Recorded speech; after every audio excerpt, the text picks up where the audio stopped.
Sejam bem-vindos, amantes da quinta arte, ao Primeira Página, onde a primeira impressão equivale. Eu sou Rafael Campos, esse é Matheus Braga, e hoje nós iremos falar de um livro que já foi quadrinho, já foi série, e é livro também, já foi um pouco de tudo, mas hoje nós Videogame. iremos falar do livro, o livro The Walking Dead, A Ascensão do Governador. Mostra aí pra nós, Matheus.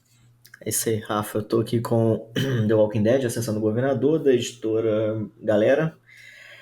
Eles trazem aqui na capa Robert Kirkman e Jay Bonanzinga. Na verdade, o livro é escrito por esse segundo, imagino eu, né? O Robert Kirkman é só o criador da série, talvez seja aqui seja consultado, né? Para a história em si, né? Mas o texto mesmo escrito é imagino eu, pelo Jay Bonanzinga, né? E esse livro ele tem um histórico legal, pelo menos para mim, que foi um dos primeiros livros que me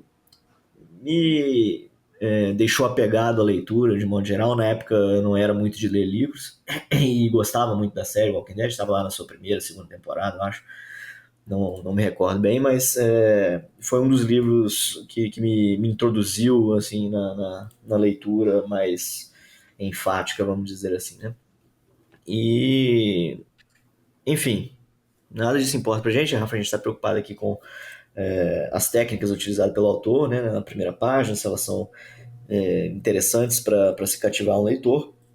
E estou lendo aqui agora depois de muitos anos, né? Vamos ver se ainda assim me cativaria ou não. Na época me cativou, mas vamos ver agora, depois de estudar um pouco de escrita, depois de ler muitos mais livros, né, se, se o livro continua me pegando.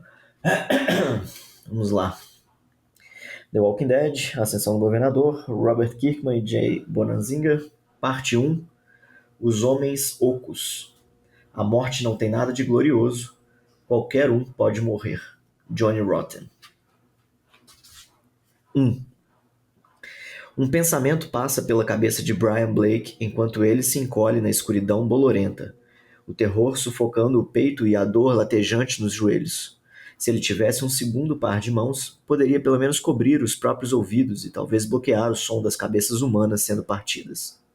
Infelizmente, as únicas mãos que Brian possui estão ocupadas no momento, cobrindo os ouvidos de uma menininha ao seu lado no armário. Ela tem 7 anos e está tremendo nos braços dele, se encolhendo a cada vez que ouve os sons intermitentes de Pen Gatum do lado de fora.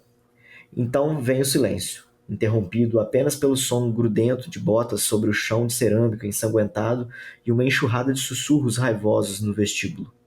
Brian tosse de novo. Não tem como evitar. Ele luta contra esse maldito resfriado há alguns dias, uma dor incessante nas juntas e nas maçãs do rosto, da qual não consegue se livrar. Com ele, acontece sempre no outono, quando os dias na Geórgia começam a ficar mais úmidos e sombrios.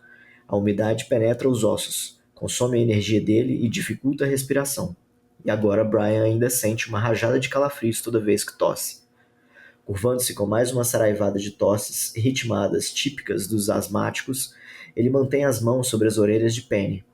Brian sabe que os sons que emana estão chamando todo tipo de atenção do lado de fora do armário.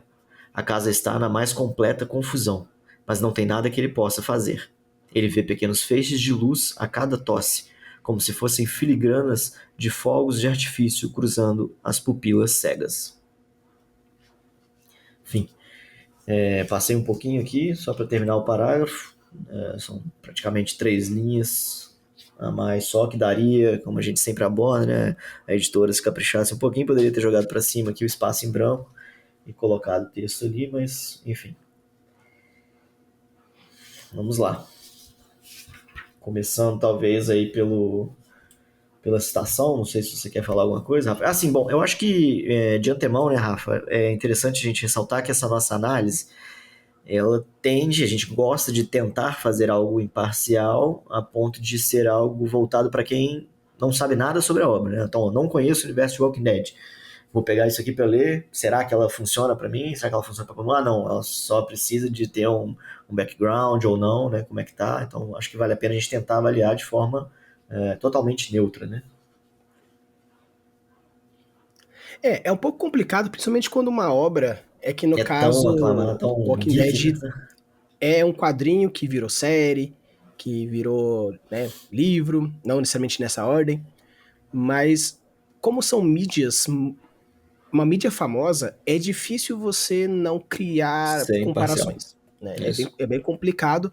E assim, você pode não saber nada do Walking Dead, no caso, quem é o governador, onde se passa, mas uma mínima noção de que é um pós-apocalíptico zumbi nos tempos modernos, você Justo. já alguma coisa. Então é 100% de neutralidade, a não ser que você não Difícil. goste mesmo e você fuja de qualquer coisa, aí beleza. Mas se não, especificamente essa obra é um pouco mais complicada mesmo. Exato. Bom, e aí então, ele parece que é um livro dividido em partes, né? E a primeira parte aí eles intitularam Os Homens Ocos, que eu acho um título interessante, não sei se Rafa concorda comigo. Eu acho que até pra gente que já conhece, né, sobre Walking Dead, eu acho que diz muita coisa sobre os dois lados, né, sobre os lados dos zumbis e sobre os lados dos humanos, né, às vezes são pessoas vazias por dentro, né, pessoas talvez sem moralidade, e pode ao mesmo tempo estar se referindo aos zumbis, né, então eu acho que toda vez que um título permite múltiplas interpretações, né, parece que ele é pensado, né, de forma inteligente, e eu valorizo, né, apesar de eu não ser tão apegado a título, não influenciar na minha leitura, eu acho que é uma escolha interessante, é uma escolha que conversa bem, que fala sobre a história, que fala do gênero, né? Sim, um título eu acho ele complicado, né? Tanto que sempre que aparece um, eu que normalmente falo ou meto, né, dois pés no peito do título. Só que uma coisa interessante sobre o título é que você pode brincar demais com ele. A gente fala muito sobre a primeira frase, mas o título diz muita coisa. Claro, não tô falando para ser um spoiler como quem viveu nos anos 90 e gostava de anime. Dragon Ball. O que será que vai acontecer? Freeza morre. Né? Você fala, puta, né? Agora eu sei que ele morre. Só que às vezes até um spoiler pode ser bem trabalhado caso você gere uma antecipação, que não é no caso aqui. Mas você pode brincar de diversas formas, como o Matheus colocou, dupla interpretação, ou você querer antecipar uma informação que você sente que no decorrer do capítulo ela está chegando ao limiar daquela informação, quebrando um cliffhanger, por exemplo, não chegando na conclusão, ou apenas sendo um foreshadowing para o que pode acontecer no próximo capítulo. Existem diversas formas de você trabalhar a parte de títulos, mas eu acho que, principalmente no quesito onde nós estamos falando de um livro que alguns consideram ser um terror barra horror por causa de zumbis e tudo mais e tal, também o subgênero drama suspense é trabalhado bem forte. E dubialidade no gênero suspense é muito bem-vindo. Então, eu gosto de títulos. Cada título tem que trazer a premissa específica, né? No caso, cada gênero traz uma premissa interessante. E aqui, nessa dubiedade, é algo legal onde você permite múltiplas interpretações, como o Matheus colocou, e isso que é o interessante. Não apenas num título, mas sim num título de um livro de suspense. Aí melhor ainda. Justo. Bom, e aí o autor coloca aí uma citação pra gente, né? Do Johnny Rotten, não conheço particularmente, não sei se é fictício, se é verdadeiro, se é original, né? Ou se é do universo deles. Mas a morte não tem nada de glorioso, qualquer um pode morrer. É relativamente simples, mas também tem a sua profundidade aí, né? E além disso, está conversando de novo com o tema que é morto-vivo, né? A morte, todo mundo pode morrer, né? Que dá uma sensação que eu particularmente gosto, né? Eu aprendi mais no universo de Game of Thrones, que é todo personagem pode morrer, né? Por mais que você se apegue a ele ou não, né? E faz parte, a vida é isso mesmo, né? Então eu acho que é um pouco disso que ele quis tentar passar aqui, né? Te antecipar de que, ó, a morte acontece com qualquer um, né? Não tem nada de glorioso nela. E para mim me parece uma boa frasezinha de entrada também, né? É algo assim que é, eu não faço nos meus textos, eu acho que dá muito trabalho, eu sou meio preguiçoso para ficar caçando uma frase que converse bem com o seu diálogo, né? A gente tem até um colega nosso de escrita, o Ângelo, que gosta de fazer isso, colocar citações, né, em cada capítulo até, né, para conversar com o capítulo. Admiro muito quem faça e quando dá certo, super é, valorizo, né? mas não acho que seja um pré-requisito também, né? Eu acho que é mais um flavor, é mais um extra do que algo necessário para se tornar uma primeira página interessante ou boa, né? Mas é um a mais. Sim, com certeza. Eu acho bem legal, gostei da citação também. A morte não tem nada de glorioso, principalmente porque quando a gente fala sobre, pelo menos no quesito aventura, é muito comum a galera santificar o sacrifício, tanto que os heróis são aqueles que sacrificam para o bem maior. Mas quando a gente fala sobre um terror, se sacrificar não necessariamente é a melhor escolha, porque é uma pessoa a menos para ajudar na resolução de um problema X ou Y. Então não existe nada de glorioso numa morte, principalmente no quesito terror, pelo fato de que são pessoas e a gente vive não num quesito de heróis, onde nós temos o herói, nós temos o protagonista, que é o cara que está contando a história. Não é um herói da história, não é um mocinho da história. Tanto que pode ser um anti-herói, um vilão, ou quem seja. Como sabemos que é o caso para quem tem informação prévia de quem é o governador, né? Exatamente. Então, eu vi aqui que esse Johnny Rotten, ele é um cantor, então dei uma pesquisada rápida, não achei nada que fosse uma letra de música dele, mas é uma citação que ele mesmo já falou. Sim, Eu acho interessante pelo fato de ambientar algo que é contemporâneo, tanto que se a história pega essa exato, né? contemporaneidade, não impede, por exemplo, Uma baixa o fantasia, né, que a gente chama, né? exato, tanto que o cara, né, o Brian, ele pode ter pensado nisso, tipo, não vou morrer agora, principalmente que eu tenho uma menina para cuidar, porque não existe nada de glorioso na morte. Então, pode ser, obviamente, é uma interpretação nossa, mas pode ser algo como um pensamento que esvaiu dele na cabeça antes de começar a história mesmo. Então, eu achei Justo, interessante uma citação contemporânea para uma história, entre aspas, contemporânea. justo. Bom, e aí começa de fato o capítulo, né? Capítulo 1, né? Com uma frase bastante longa, talvez, né? De entrada, que a gente tem nossas críticas, né? O pensamento passa pela cabeça de Brian Blake enquanto ele se encolhe na escuridão bolorenta, o terror sufocando o peito e a dor latejante nos joelhos. Se ele tivesse um segundo par de mãos, poderia pelo menos cobrir os próprios ouvidos e talvez bloquear o som das cabeças humanas sendo partidas. Ponto. E o parágrafo ainda continua, né? Então a frase é bastante longa. A gente, para novos escritores, sugere evitar esse tipo de frase longa, apesar de que ela tem uma mensagem que eu acho muito interessante, tem um impacto legal, é uma frase boa a nível de impacto, de curiosidade, do que está rolando. Até para quem não conhece, né, o universo de Walking Dead aqui que eu estava querendo dizer nesse ponto, já te causa que um impacto, né, tem cabeças sendo partidas, né, ele está tentando ali se focar, você já vê que está num ambiente de terror, está num ambiente angustiante, vamos dizer assim, para qualquer ser humano. Você conhece o Walking Dead, você sabe que ele está provavelmente cercado de zumbi de alguma forma, mas se você não conhece, ainda assim te dá essa curiosidade. Pô, onde é que será que esse cara tá? Tá num local que ele tá passando por aperto, vamos dizer assim, né? E nesse sentido, assim, a gente sugere, né, cortar, né, quebrar de alguma forma essa frase, não precisaria ser esse tamanho todo, mas ela tem em si seu valor, vamos dizer assim. Agora, uma coisa relevante, marcante aqui também que a gente vê nessa já de cara aqui, é que essa história vai ser narrada no presente, né? Terceira pessoa do presente, né? Um pensamento passa pela cabeça de Brian Blake, né? Tá passando agora, neste momento, né? Não é um estilo que eu sou muito fã, apesar de que tem que continuar lendo para ver se vai seguir dessa forma, se muda por capítulo, como é que é tratado, né?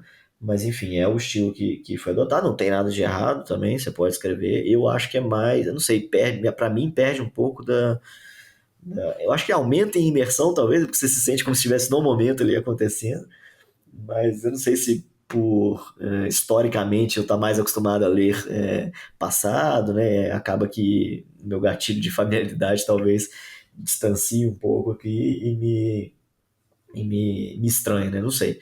Não é meu estilo preferido, mas não tem nada de errado com isso também. Eu acho que a narrativa em primeira pessoa, ou primeira ou terceira pessoa, mas no Aqui é a caso do terceira, presente, sim, no presente isso. Eu acho um tanto complicado, porque cada tempo verbal, no caso, passado, presente, possui meio que mecanismos literários que permite que você use X ou Y. Você não consegue, no caso, quando a história é no passado, você consegue jogar foreshadowings do futuro, porque a história já aconteceu, então você já sabe toda a história. Então você pode criar alguns gatilhos que no presente ficaria estranho, porque como a história está sendo contada enquanto acontece, você pode, no máximo, especular. No caso, considerando isso, aquilo. Porém, essas especulações normalmente saem meio como mentiras ou foreshadowings, ou até mesmo Deus Ex Machina, dependendo da intensidade que você faz. Então eu acho um tanto complicado, porque limita um pouco a quantidade de gatilhos que você pode fazer. No caso, gatilhos mentais você pode usar todos, é indiferente, porém existe algumas técnicas que pelo fato de ser presente soaria estranho ou levemente errado aqui. Mas já li, tirando algumas histórias daqui que nós já trouxemos no presente, eu já li outras dois contos. Um eu achei bem legal porque sempre estava no senso de urgência. Era acho que era uma invasão alienígena, então era sempre na tensão a todo momento, atenção a todo momento, então você meio que era uma chuva de estímulos sensoriais, porque corre, e grita, e pula, e tiro, e não sei o quê. Só que um outro, que era em primeira pessoa, onde falava, também tinha cenas de urgência, só que era um pouco mais introspectivo, então a história não andava muito, porque ficava muito na cabeça da pessoa remoendo coisas. Uhum. Por ser uma história no presente, você sentia que ela ficava estagnada há muito tempo Uhum. naquele mesmo ponto. Então eu acredito que, da mesma forma que primeira pessoa, terceira pessoa, passado e presente, possui maneiras diferentes e, pelo menos no caso aqui, é interessante, a não ser por um pequeníssimo ponto que eu não gostei logo na primeira linha. Um pensamento passa pela cabeça de Brian enquanto ele se encolhe na escuridão bolorenta. Não fala que pensamento é esse. Nós podemos imaginar que, até o momento a gente descobrir que tem uma moça, uma menina aí, que é logo no segundo parágrafo, mas até lá você imagina dor, sofrimento, vou morrer, que merda é essa, o que, que eu fiz, caso você seja religioso, porque Deus me abandonou, tem diversos pensamentos que podem vir. Porém, como ele não traz qual que é, e para mim soou um pouco como uma promessa não cumprida. Eu vou te retrucar, Rafa. Tá, Calma, pera aí, não sei se. vou terminar o meu Vai. ponto. E assim, mas, agora, falando sobre a frase grande, no caso, tem 3, 4 linhas de texto, eu acredito que se, pelo menos para mim, se ele tivesse colocado, por exemplo, que o pensamento ele foi interrompido pela dor que ele estava sentindo, beleza, pode ser que a gente nunca saiba que droga de pensamento específico seja esse, porque a dor interrompeu o próprio pensamento do cara. Então pode ser que ele não tenha nem terminado de pensar. Então eu acho que se a gente tivesse reduzido o coisa, por exemplo, um pensamento via a cabeça, porém X, ou no caso, a dor de uma mão perdida atrapalhou o pensamento de Brian, eu acho que poderia ter reduzido a frase, mantido mais ou menos a mesma proposta, e essa promessa de que porra de pensamento é esse? Morreu, porque ele foi bloqueado por uma dor. Mas essa foi a impressão que eu tive nesse Vou te começo falar do por que que primeiro eu parágrafo. ia ter te retrucado naquele ponto e vou te defender da mesma forma, tá? Não tô só te criticando, não. O que acontece? Ele falou qual é o pensamento, tá escrito aqui. E vou te mostrar. O problema é, a frase é tão longa que você se perde que aquilo Perde. ali é o pensamento, tá ligado? Você não viu. Porque olha só, são 2 linhas e meia até chegar no pensamento, que ele fala em 2 pontos e aí vai falar qual que é o pensamento. Ó, o pensamento passa pela cabeça de Brian Blake enquanto ele se encolhe na escuridão bolorenta, o terror sufocando o peito da dor latejante nos joelhos, 2 pontos. Agora eu vou falar qual que é o pensamento. Só que você já se esqueceu, porque você tava lendo tanta coisa, você não se tocou que isso é o pensamento dele. O pensamento dele é: Se ele tivesse um segundo par de mãos, poderia pelo menos cobrir os próprios ouvidos, talvez bloquear o som das cabeças humanas sendo partidas. Esse é o pensamento. Agora, você vê, por que uma frase tão longa a gente reclama, né? Por conta disso, né? Você perdeu, o cara que tá lendo, ele perde um pouco do raciocínio, do qual que é a construção da frase. Falei do pensamento lá no começo, embolei, falei um monte de coisa a mais, depois disse o pensamento, porra, o cara já esqueceu. Então, assim, a crítica que a gente estava falando é essa, né? Frases longas, não tem problema, você pode construir uma frase longa, mas desde que você fique atento a isso, né? Você pode embolar a cabeça do leitor a ponto de, né, desconstruir algo que poderia ser interessante se você colocasse numa frase curta que daria a mesma mensagem, né? O pensamento passou pela cabeça de Brian Blake, o pensamento é esse, tá? E aí depois você fala, tá num ambiente bolorento, tá não sei o que, tal, né? Daria a mesma função, né? E mesmo impacto e ajudaria aí a evitar essa confusão que pode surgir graças ao efeito de frases longas. Sim, Concorda porque o comigo, não? próprio Enter já ajudaria aí. O próprio Enter já Exato. ajudaria. Mesmo que, tipo assim, dane-se, eu quero deixar o bagulho grande. Beleza. 2 pontos, Enter. Começa o Exato. pensamento no próprio parágrafo, porque daí você pelo menos demarca o pensamento sendo aí. Uhum. Porque, por exemplo, o segundo em itálico e o próprios em itálico é interessante porque ele quer reforçar pra caramba que ele só tem uma mão, pelo fato de que, tanto que se tivesse um segundo par de mãos, né, no caso, uma segunda mão, ele poderia tampar os próprios, né, ouvidos, meio que dizendo assim, quando você é pequeno e você tá com medo, você mete a mão nos 2 ouvidos e canta uma musiquinha, faz lá, lá, lá, lá, lá, lá, lá. Só que no caso, nem ele pode mais fazer isso, porque só tem uma mão só. Então ele não consegue nem brincar dessa forma, fazer Na esse. ré. O Matheus, como futuro psicanalista, sabe como funciona a questão dos gatilhos infantis e essa brincadeira com posição fetal, colocar as mãos tampando os olhos para não ver, tampando os ouvidos para não ouvir, todo esse simbolismo que o nosso corpo reage em cima desses estímulos, e a gente vê na infância como uma fuga para a proteção na época que a gente era protegido pelos pais, nem isso ele pode. Então, mesmo que você não entenda de psicanálise, psicologia ou coisa assim, A mensagem você tá aí. percebe esses detalhamentos, e se você conhece, é muito mais intenso o quão Uhum. desesperador é pro cara fazer isso. Então, Na- é legal, porque traz esse reforço, no caso ele colocou em itálico o segundo, para falar, ó, perdi a mão, e próprios, porque eu quero trazer isso para mim, é legal, como uma forma de demarcar um itálico, um negrito, exclamação, caramba. Né? vou intervir só mais uma vez, Rafa, só para corrigir, aqui, na verdade, faz até uma questão de caracterização do personagem, eu acho, tá? O segundo par de mãos não é que ele perdeu uma. É um segundo par, ele já tem duas e vai ganhar, ele queria ganhar outras. Por quê? Ele vai falar a seguida, de novo porque o parágrafo é grande, olha só a confusão que te causou. Porque depois ele vai falar, ó, infelizmente, as únicas Porque mãos que o Brian estava tem, sob os tá olhos da tampando. menina. Então, olha, Nossa, velho, olha e que, tipo, a frase longa te quebrou todo, mas assim, ainda assim eu acho legal do autor, porque é uma caracterização forte de personagem no primeiro parágrafo.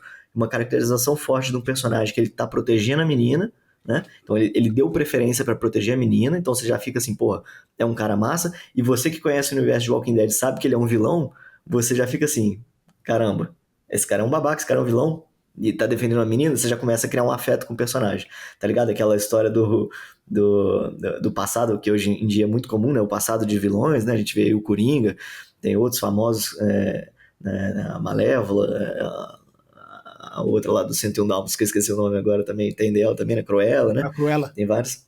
Tem vários personagens que a gente acompanha o passado deles, né? E a gente acaba se afeiçoando, entendendo por que ele virou aquilo que ele virou. E aqui eu acho que ele já começou criando empatia com o personagem de uma forma legal.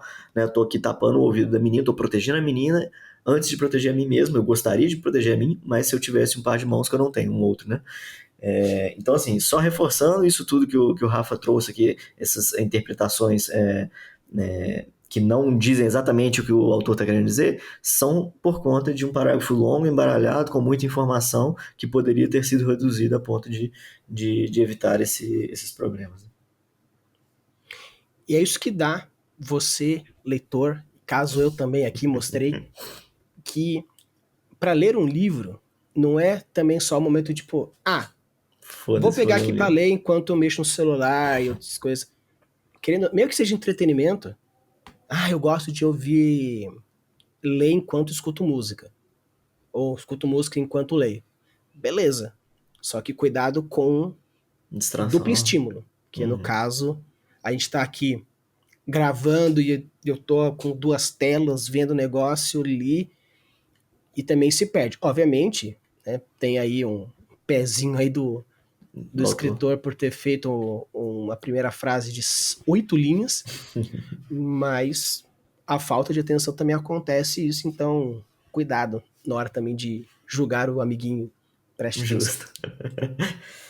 Bom, e aí, então assim, ó, já achei legal que caracterizou, entre aspas, dois já personagens, né? No primeiro parágrafo já trouxe ali o personagem principal e a gente não sabe se é filha, se é só uma menina qualquer, né? Em princípio, que ele tá ali tomando conta. E aí no segundo ele vai destacar um pouco, vai falar sobre ela, tem 7 anos e tal. E tem uma coisa aqui que eu já não gosto, e Rafa eu sei que também não, que é a questão do uso de onomatopeias. Eu me torce um pouco, né? Vocês viram aqui na hora que eu tava lendo. Pra quem tá lendo, pra quem tá ouvindo, tem que ter uma imaginação muito boa, eu acho, pra poder, pra poder conseguir casar com o momento, né? Pra mim, eu nem consigo imaginar o que que é o som disso aqui, pen, gatum, que especificamente isso significa, eu não sei dizer, não sei qual era a ideia do autor, mas me incomoda, né?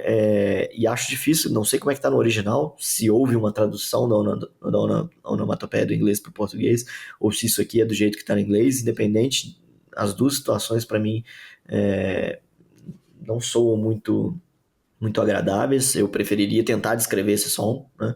E ele descreve aqui de alguma forma, né? Ele fala deixa eu ver se ele fala, na verdade, não tô lembrando. Lá de fora, então vem silêncio. Não, acho que ele não fala, né? Só fala que são sons intermitentes. O que, que ele quis dizer com isso aqui? Não sei. Tem alguma coisa batendo de alguma forma, né? Não sei. Talvez seja ele quando para depois, né? Tipo, o som grudento das botas sobre o chão de cerâmica ensanguentado e enxugarra de sussurros raivosos no vestíbulo. Então não sei se esse som se remete, porque como é intermitente, pode ser que seja esse som do tipo de eu também não faço a menor ideia do que pode ser um pega um pé Pem, ga pem, tum tum, pem. beleza, tipo batida, né? Tum tum É, tum, beleza, show de bola. Ga gritos talvez.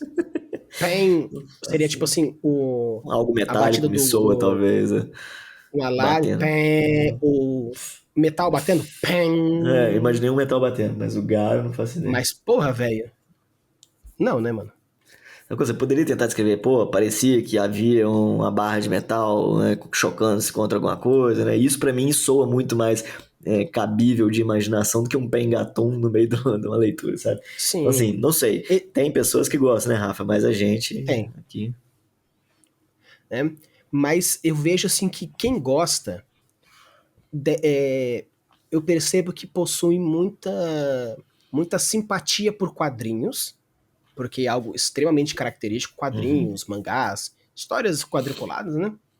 Porque quando o autor ele é bem feita a história, você percebe que na própria onomatopeia faz jus a algo realmente que está acontecendo, não apenas um tum, pá, splash. E isso era muito comum antigamente, tipo, anos 60, 70, no começo dos quadrinhos, tá? Você vai tipo, splau, poing, tum. Uhum. E eu sei que também na cultura japonesa é muito forte isso, porque eles possuem nome para sons. Tanto que ah, o som do tilintar da lâmpada tem nome. O som do borbulhar da água fervendo tem nome. Então, eles valorizam muito isso. No Brasil, não é muito comum o uso de onomatopeias.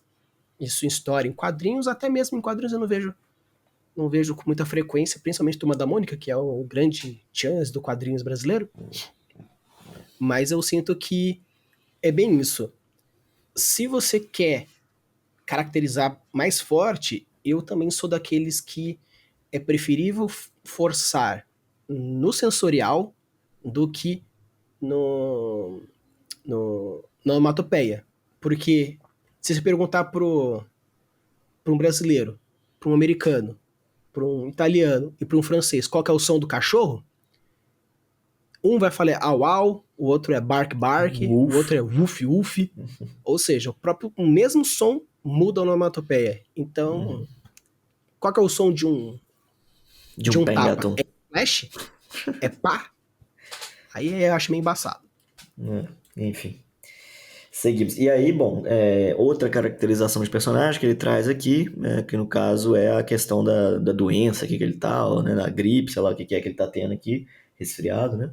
Da tosse, e que conversa com a história, com a temática, que é esse momento de tensão, de angústia, de medo, né? Eu preciso de fazer silêncio, eu tô no meio de monstros, de criaturas, e tô tossindo, não tô conseguindo me segurar, né? Essa não seria uma ambientação, mas uma contextualização do terror aqui, eu acho que é bem feito também nessa primeira página, acho que o autor foi feliz aqui nesse ponto. É porque por enquanto a gente não conheceu, não foi apresentado com muita força o grande conflito. No caso, Walking Dead, zumbis, então sabemos sim que o grande conflito é zumbis. Só que no caso aqui, nós temos dois conflitos. Nós temos o conflito zumbístico e o conflito de saúde. E o grande chance do nosso protagonista aqui não é apenas proteger a menina de um possível ataque, que, Que talvez seja um pelo terceiro menos por conflito também. enquanto, e assim, pelo menos por enquanto, não, não está claro que ele está preocupado com um ataque de zumbi. Pode ser Uhum. de pessoas Pode ser. revoltosas, né? Então, assim, não foi, o zumbi não foi apresentado. Uhum. Existe um perigo Justo. iminente do lado de fora, que está vivo, seja morto-vivo ou vivo mesmo, Uhum. e ele precisa lutar contra esse perigo de fora, mais um perigo interno, no caso, uma doença. E até falando sobre isso, Matheus, eu achei muito legal, porque mesmo que ele não caracterize muito forte, ele fala, é uma gripe. Mas no caso, isso E pode ser se... uma gripe nos olhos dele. Porque Uhum. vendo aqui, eu facilmente poderia cogitar uma possível pneumonia, um princípio pneumônico, Ele ou cita a alguma asma outra aí, né, de coisa alguma assim. forma, né?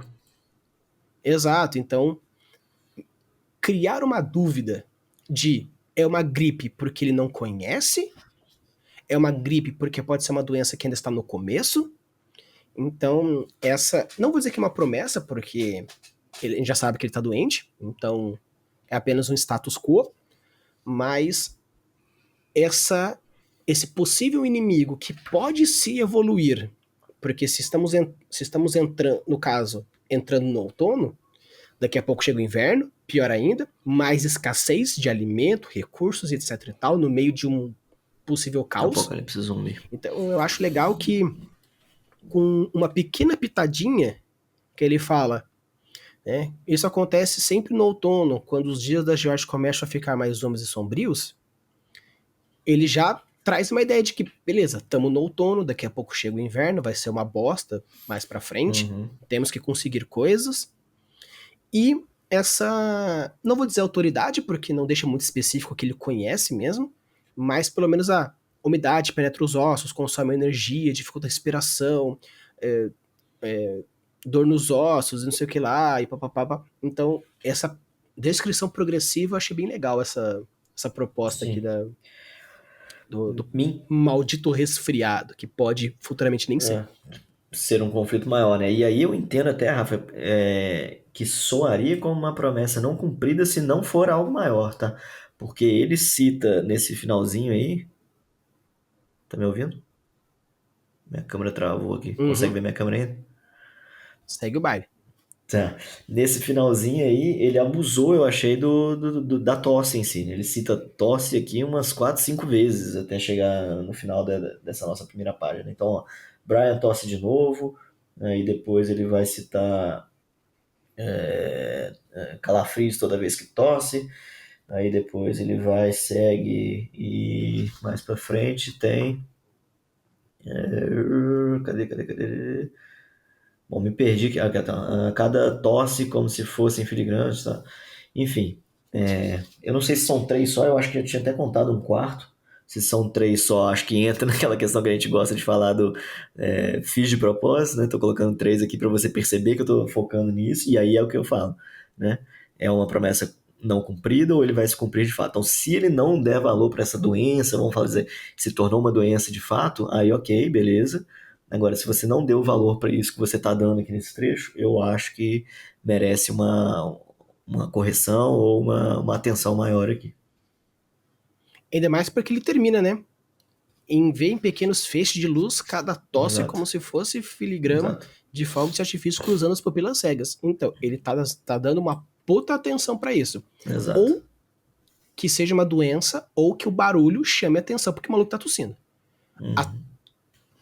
a tosse tem que ter uma importância, ou pra saúde deles, ou pra saúde, no caso, segurança deles. Exato. Mas aí, Matheus, considerando então, depois de tantos anos e lendo bastante, viraria ou não viraria? Eu ainda viraria. É claro que você tem aquilo que você falou, que é difícil da gente desvincular todo o histórico que você conhece de Walking Dead, né, Rafa? Mas ainda assim me parece uma boa primeira página. Não sou muito fã, igual eu falei do presente, apesar de que eu acho que conversa legal com o tipo de história, com o gênero, né? Essa questão de, de, eh, de, de nervosismo, de estar sempre na pressa, sempre na correria para resolver algum problema. Então acho que o presente conversa bem com isso. E achei que foi feliz aí na apresentação de personagens, na caracterização, na empatia com o personagem principal. Até para quem já conhece, que sabe que é um personagem vilão da história padrão, né? A única coisa talvez tenha me pegado mais seja ali a questão da onomatopeia, né, desse reforço talvez demais aqui na questão da tosse, que eu não sei se vai se tornar ou não, não me lembro até se é uma questão que vai ser é, cumprida ou não. Mas enfim, viraria, acho que é uma boa primeira página ainda assim. No meu caso, eu acho que eu não vou virar.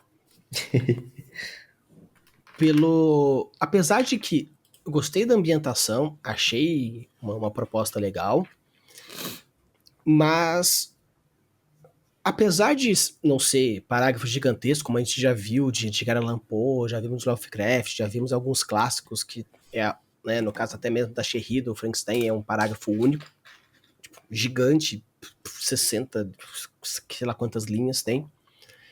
Só que no caso, aqui, os parágrafos grandes mais me atrapalharam do que me Uhum, trouxeram. Até deu para perceber a minha sim. análise de 15 minutos errada pelo fato de ser um parágrafo gigantesco.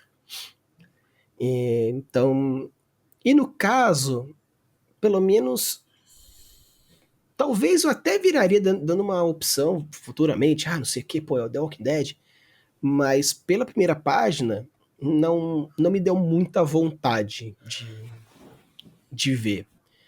Talvez, assim, dê uma sapiada, ou no caso, o Matheus me convença a ver futuramente, Te mas recomendo, tá, Rafa? Leia que tem, é uma história bacana. vai entrar na lista aí. Mas é aquilo tipo assim, tô em dúvida se viraria ou não viraria, então no caso não viraria, É.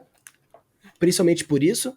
Né? Muitas coisas eu gosto bastante, o suspense, mas eu sinto que algumas descrições se perdem pelo tamanho, algumas Uhum. palavras se repetem com algumas promessas, mas o que mais matou mesmo foi o primeiro parágrafo que, apesar de ter Causou confusão. diversos pontos, me confundiu por demais. Então, pessoal, deixa aqui nos comentários se você viraria ou não viraria, se esse estilo é um estilo que você gosta ou não, se você assistiu o The Walking Dead, se você consegue, pelos seus conhecimentos da série, puxar algumas informações, se o seu conhecimento dos quadrinhos puxar mais alguma informação, deixa aqui nos comentários. E lembrando também, você, escritor ou escritora, que tem a sua primeira página já escrita, né? Já tem a sua historinha pronta, mande pra gente, a gente sempre deixa aqui o link no nosso, na descrição do vídeo, para conseguir, e assim você pode mandar sem nenhum problema, beleza? Então, bora ler!